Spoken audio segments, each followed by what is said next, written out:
Olá a todos!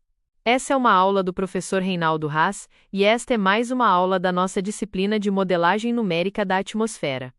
Hoje vamos fazer uma viagem no tempo, analisando o breve histórico da nossa área, de como saímos da matemática calculada exaustivamente à mão, até chegarmos aos supercomputadores modernos que rodam as nossas previsões atuais. Para entendermos essa evolução, precisamos lembrar da nossa premissa básica: a atmosfera não é mágica. Ela é um sistema dinâmico regido por leis físicas exatas que traduzimos em linguagem matemática. Nossa base é formada por um conjunto de equações fundamentais.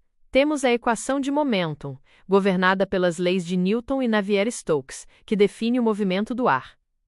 A equação de estado, que conecta pressão, densidade e temperatura por meio da relação P∝ igual a RT. A equação da termodinâmica, relacionando calor e energia.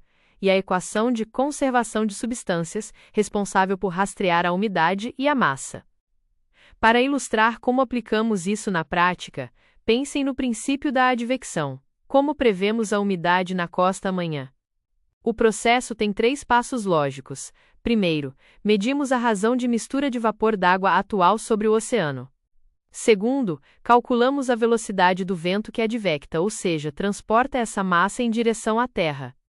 Por fim, usamos a equação para projetar o estado futuro com base nesse transporte contínuo de umidade de oeste para leste. A história de como conseguimos resolver essas equações é dividida em 3 grandes eras. Tivemos a era empírica de 1643 a 1850, que começou com a invenção do barômetro por Torricelli e avançou para o uso do telégrafo e das primeiras cartas meteorológicas. Entramos então na era teórica, no início do século XX, quando matemáticos como Wilhelm Bjerknes e L.F. Richardson formularam o problema numericamente.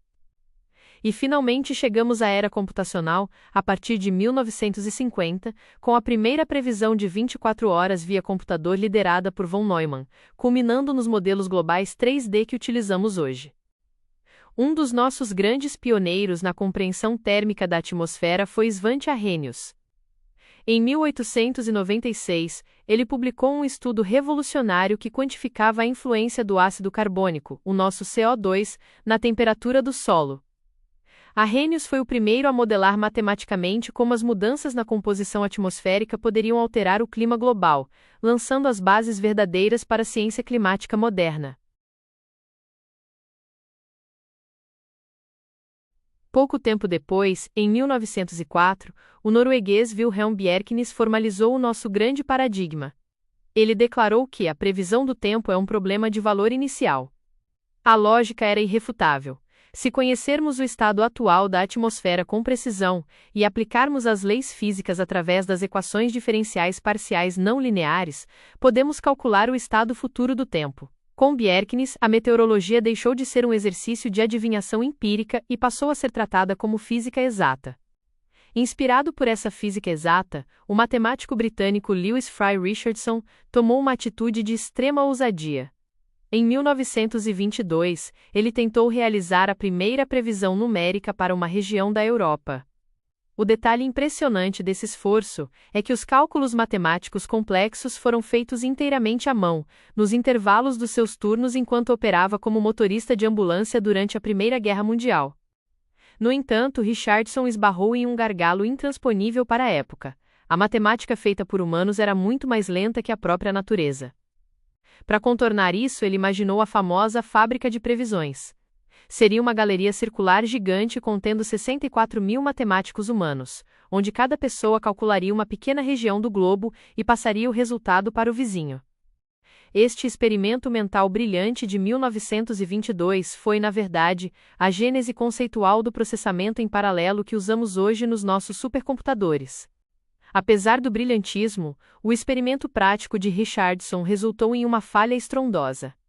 Sua previsão de apenas 8 horas demorou 6 semanas para ser calculada à mão. Pior ainda, os resultados indicaram mudanças extremas e irrealistas de pressão, da ordem de mais 145 hectopascals. O motivo?